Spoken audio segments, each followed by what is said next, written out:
नमस्ते दोस्तों, स्वागत बा हमार चैनल में। आज बहुत ही बढ़िया सावन स्पेशल कजरी गीत लेके आयल बानी। इ गीत अच्छा लगे तो हमारे चैनल के सब्सक्राइब करी, लाइक करी, ज़्यादा से ज़्यादा शेयर करी और कमेंट करके बताई कि हमार गीत आप लोग के कैसन लागला। हरि हरि सावन नैहर जइबो कभी न अइबो ए हरि जीवना बनइबो अपना बाबा के जीवइबो राम आहे रामा पातर पिया के जीवा लाला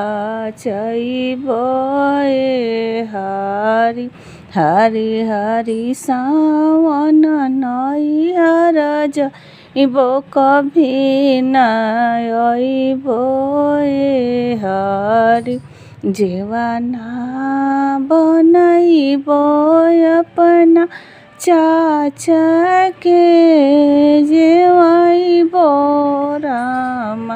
आहे रामा पातर पिया के जीवा लाला चइबो ए हरि हरि हरि सावन नैहर जइबो कभी न अइबो ए हरि जीवना बनइबो अपना भैया के जीवइबो राम आहे रामा पातर पिया के जीवा लाला चइबो